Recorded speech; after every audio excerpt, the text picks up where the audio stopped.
Hi dear students, welcome back to the channel. देखिए बच्चों, इस वीडियो में मैंने पोस्ट किया हुआ है क्लास 11th का मैथमेटिक्स पेपर। ये हार्ड जोन 2020 का 4 का पेपर है जो रिसेंटली कंडक्ट हुआ था 17 मई 2024 को। ये सीरीज़ बी है। इसके अलावा मैंने सीरीज़ ए को ऑलरेडी पोस्ट कर दिया इस चैनल पे, आप देख सकते हैं लास्ट वीडियो में। तो स्टार्टिंग में आप ऑलरेडी जानते हैं आपके पास ऑब्जेक्टिव टाइप क्वेश्चंस आते हैं 10 क्वेश्चंस। उसके बाद आपको 2 मार्क्स वाले क्वेश्चंस आते हैं, 4 मार्क्स वाले और 6 मार्क्स वाले लॉन्ग आंसर टाइप। ठीक है, तो जल्दी से स्टार्ट करते हैं सीरीज़ बी की objective type MCQ type questions और इनको डिस्कस करते हैं, देखते हैं क्या क्या आए हुए थे। स्टार्टिंग में आपके पास ABC तीनों सीरीज़ में जो स्टार्टिंग के MCQs क्वेश्चंस हैं 10 क्वेश्चंस, और साथ में जो 2 मार्क्स वाले क्वेश्चंस हैं वो डिफरेंट होते हैं। उसके बाद जो 4 मार्क्स वाले और 5 मार्क्स वाले क्वेश्चंस हैं वो सेम होते हैं इन ऑल द सीरीज़। तो देखिए, टाइमिंग आपके पास 3 आवर्स था। मैक्सिमम मार्क्स आपके पास 80 थे। 80 मार्क्स का आपका मैथमेटिक्स का थ्योरी पेपर आता है। Section A objective type questions, multiple choice questions. तो ये क्वेश्चन आते हैं 1 मार्क्स के और ये होते हैं 1 to 10। इसमें से जो 5 क्वेश्चन होते हैं 1 to 5 वो होते हैं MCQ बेस्ड। उनके आपके पास 4 ऑप्शंस मिलेंगे। उसके बाद क्वेश्चन नंबर 6 to 10 जो है वो आपको ट्रू फॉल्स वाले, फिल इन द ब्लैंक्स, या हो सकता है कोई डेफिनेशन पूछेगा तो उस टाइप के होते हैं। ठीक है, 1 लाइनर्स या something like that, true false वगैरह। ठीक है, चलिए देखते हैं क्वेश्चन नंबर 1। देखिए, आपके पास cardinal number of a singleton set is.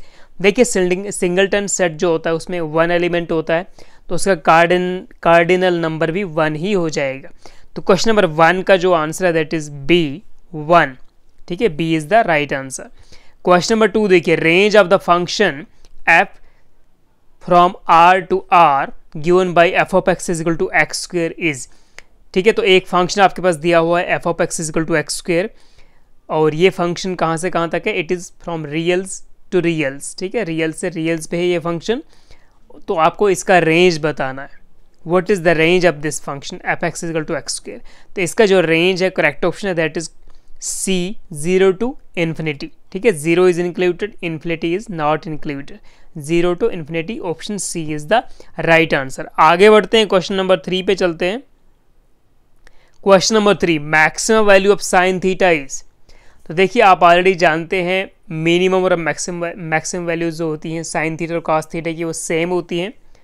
ठीक है, मिनिमम और मैक्सिमम जो साइन थीटा की वैल्यूज़ है, मिनिमम वैल्यूज़ भी दोनों की -1 है, और कास चाहे साइन थीटा हो कास थीटा हो, और मैक्सिमम वैल्यूज़ भी दोनों की 1 है, +1। तो minimum value of sine theta is -1 and maximum value is +1। Similarly minimum value of cos theta is -1 and maximum value of cos theta is +1। ठीक है, तो इसने पूछा था maximum value of sine theta, यानी +1 आपको लिखना था। तो option C +1 is the right answer. Question number 4, iota की पावर के ऊपर क्वेश्चन आया हुआ है। Iota power 211 iota power 211 is equal to, iota power 211 is equal to iota power, इसको आप तोड़ के लिख सकते थे in terms of iota power 4। ठीक है, आयोटा पावर 4 जो होता है वो उसका वैल्यू 1 होता है। Iota square is equal to -1 and iota 4 is equal to +1। ठीक है, तो आपको इसको in terms of iota power 4 की होल पावर कर देना था, और जो बाकी आयोटा पावर बचता उसको मल्टीप्लाई में लिख देते। तो इसको हम ब्रेक कर सकते थे iota power 208 into iota power 3। ठीक है, iota power 208 into iota power 3। ठीक है, अब आयोटा पावर 208 को आप लिख सकते थे आयोटा पावर 4 का होल पावर 52। आयोटा पावर 4 का whole power 52 into iota power 3, तो आपके साथ चलता रहेगा मल्टीप्लाई में। ठीक है, अब आयोटा पावर 4 जो है वो 1 होता है, तो ये हो जाएगा 1 की पावर 52, तो वो 1 ही आएगा into iota power 3। Iota power 3 को आप लिख सकते हैं आयोटा का स्क्वायर इंटू आयोटा। अब आयोटा का स्क्वायर होता है -1 इंटू आयोटा, तो ये ओवरऑल जो वैल्यू हो जाएगी दैट इज माइनस आयोटा। ठीक है, तो iota power 211 is equal to minus iota, option B is the right answer. Question number 5, if n is equal to 10 p is r is equal to 3 then NPR यानी n permutations r is equal to, तो देखिए आप NPR यानी permutations वाला formula already जानते होंगे। NPR is equal to n factorial upon n minus r factorial जब permutations का केस होता है। ठीक है, NPR is equal to n factorial upon n minus r factorial. ठीक है, तो n आपके पास 10 है, r 3 है, तो यहाँ था 10 फैक्टोरियल अपॉन 10 माइनस 3 फैक्टोरियल। ठीक है, तो 10 फैक्टोरियल को आप लिख सकते थे ऊपर से न्यूमरेटर में 10 इंटू 9 इंटू 8 इंटू 7 फैक्टोरियल, और डिनोमिनेटर में आपके पास आ जाता 10 माइनस 3 यानी 7 फैक्टोरियल। 7 फैक्टोरियल और डिनोमिनेटर वाला और 7 फैक्टोरियल न्यूमरेटर वाला कैंसिल हो जाते, तो आपके पास बचता 10 इंटू 9 इंटू 8। ठीक है, that comes out to be 720। तो 720 option A is the right answer. Question number 6, directrix of parabola y square is equal to 8x is, तो पैराबोला आपके पास दिया हुआ है y square is equal to 8x, तो इसका डायरेक्ट्रिक्स क्या होगा? तो इसका डायरेक्ट्रिक्स होगा x is equal to -2 answer. ठीक है, x इज इक्वल टू -2, ये आपका आंसर होता है। क्वेश्चन नंबर 7 देखिए, एक्सेंट्रिसिटी ऑफ पैराबोला। देखिए एक्सेंट्रिसिटी, ये ऑल सीरीज में क्वेश्चन आया हुआ है, एक्सेंट्रिसिटी डायरेक्ट्रिक्स। तो eccentricity of parabola, sorry hyperbola है ये। Eccentricity of hyperbola x square upon 16 minus y square upon 9 is equal to 1। ठीक है, ये हाइपरबोला है। तो देखिए हाइपरबोला जो एक्सेंट्रिसिटी वो क्या होता है? Eccentricity E is equal to under root of 1 plus B square upon A square. क्या? Under root of 1 plus B square upon A square. ठीक है, यहाँ पर जो 16 है ना, देखिए आपको ये a का स्क्वायर है, 9 जो है ये b का स्क्वायर है, तो a का स्क्वायर मतलब ये 4 का स्क्वायर है 16, b मतलब 3 का स्क्वायर, b का स्क्वायर 3 का स्क्वायर। ठीक है, तो यहाँ से आप निकाल सकते थे E is equal to under root of 1 plus B square upon A square, तो यानी under root of 1 plus 9 upon 16 कर देते, तो ये अंडर रूट वगैरह सब कैंसिल करके आपके पास आंसर आ जाता eccentricity E is equal to 5/4।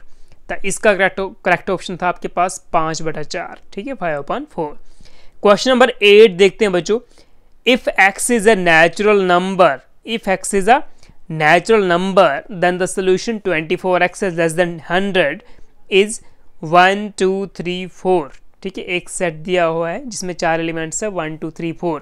ये सेट जो है 24x लेस देन 100 जो है उसका आंसर है ये वाला सेट, ये एलिमेंट्स, अगर x नेचुरल नंबर है।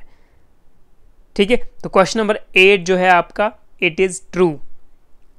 ठीक है, 24x इज लेस देन 100 जो है इसका सोल्यूशन आपको ये सेट 1 2 3 4 जिसके पॉइंट्स हैं एलिमेंट्स है ये मिलेगा, दिस इज ट्रू।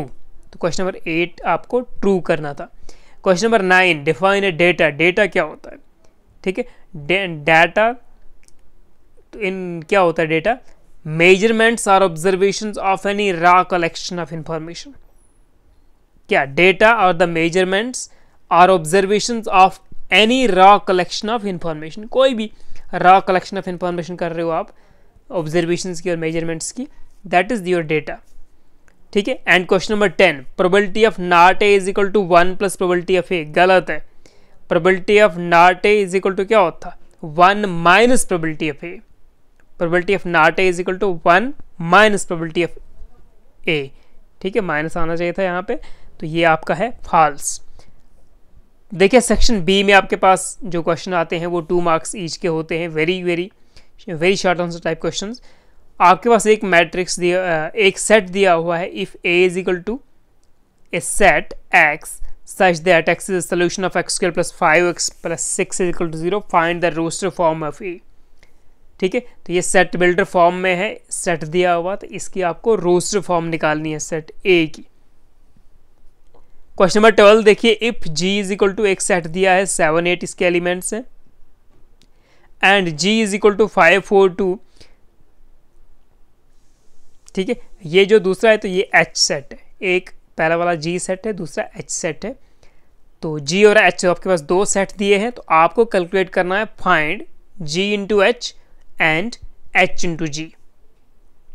तो मल्टीप्लिकेशन ऑफ सेट से क्वेश्चन आया हुआ है। Question number 13, find the equation of line passing through the point -4 3 with slope 1/2। तो एक पॉइंट दिया हुआ है जिसके थ्रू ये लाइन पास कर रही है और इसका स्लोप भी दिया लाइन का, तो आपको इक्वेशन ऑफ दिस लाइन निकालना है, ठीक है। फिर क्वेश्चन नंबर 14 देखिए, find the coordinates of the focus, the axis of parabola is this. Axis दिया हुआ है, कोऑर्डिनेट्स ऑफ फोकस निकालने हैं। Find the coordinates of foci and vertices of the ellipse x square upon 4 plus y square upon 25 is equal to 1, ठीक है। तो ये थे 15 क्वेश्चन। अब 16 को देखते हैं। 16 17 से आई थिंक आगे सेम है, 16 वाला डिफरेंट है। अभी भी प्रूव करना था आपको sin 2x is equal to 2 tan x upon 1 plus tan square x, trigonometry वाले चैप्टर से क्वेश्चन आया हुआ है। ये क्वेश्चन प्रोबेबिलिटी का क्वेश्चन है, question number 17। A coin is tossed twice, what is the probability that at least one tail occurs, ठीक है, वन टेल अकर, सॉरी, ठीक है। तो काइन में हेड टेल होते हैं, तो वन टेल अकर्स, कम से कम एक टेल आना चाहिए। ज़्यादा से ज़्यादा जितनी बार टेल आ जाए कोई बात नहीं, बट कम से कम एक टेल आना ही चाहिए, दो काइन्स में से या दो टॉसेस में से एक काइन के। तो प्रोबेबिलिटी कितनी होगी एटलीस्ट वन टेल के आने की, तो वो प्रोबेबिलिटी आपको यहाँ पे निकालनी थी। जस्ट 2 मार्क्स का क्वेश्चन था। फिर उसके बाद वेरिएंस, यहाँ से आगे आई थिंक क्वेश्चन सारे रिपीट हैं। फिर ये 1/6 factorial 1 plus 1/7 factorial 1/8 factorial is equal to x/8 factorial. बहुत सिंपल क्वेश्चन था, फैक्टोरियल का क्वेश्चन आया हुआ है। अब x का वैल्यू निकालना है। फिर उसके बाद 20th टर्म ऑफ जीपी निकालना हुआ आया हुआ था, आप इसको देख सकते हैं जीपी का क्या पैटर्न है। यहाँ पे इसका आपको रेशो निकालना होता है जीपी का। फिर आपको nth टर्म आप निकाल सकते हैं, जो बोलेगी ये 20th टर्म, तो वो भी आप यहाँ से निकाल सकते हैं। ये है आपका सेक्शन सी। तो सेक्शन बी में भी आपके पास 2 मार्क्स वाले 10 क्वेश्चन आए हुए थे। सेक्शन सी है आपके पास, जिसमें आपके पास 4 मार्क्स ईच वाले क्वेश्चन आए हुए हैं, ठीक है। तो इसको आप आराम से देख लीजिएगा। साथ में पीडीएफ भी डाल दूंगा, तो पीडीएफ को भी आप देख लीजिएगा, डाउनलोड कर लीजिएगा। क्वेश्चन नंबर 21, 22, 23, 24, 25, 26 देखिए लिमिट्स का क्वेश्चन आया हुआ है। 27 आपको आया हुआ है dy dx डेरिवेटिव का क्वेश्चन आया हुआ है। 28 आपको फिर से प्रोबेबिलिटी आई हुई है।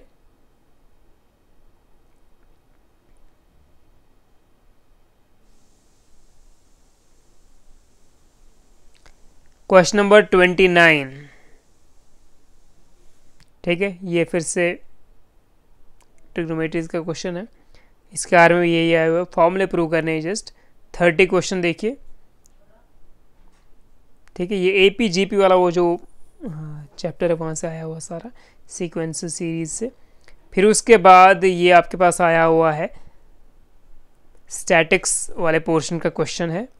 इसके आर में आया हुआ है 6 मार्क्स का, आपको प्रोबेबिलिटी का बड़ा क्वेश्चन भी आया हुआ है, ठीक है। तो ये था आपका सीरीज पी। सीरीज ए को भी आप देख लीजिएगा। सीरीज बी के में इसके डिस्क्रिप्शन लिंक में आपको बाद में पीडीएफ भी प्रोवाइड करने वाला हूँ, वो भी आप डाउनलोड कर दीजिएगा, ठीक है। तो ये था आपका 80 मार्क्स का मैथमेटिक्स का क्लास 11th का हार्ड जोन 2024 का पेपर, और ये कंडक्ट हुआ था मई 2024 में, ठीक है। मिलते हैं नेक्स्ट वीडियो में। नेक्स्ट वीडियो में हम बात करने वाले हैं सीरीज सी की, mathematics class 11th hard zone paper की 2024 की सीरीज सी को डिस्कस करेंगे, ठीक है। तो मिलते हैं नेक्स्ट वीडियो में, तब तक के लिए take care, see you soon.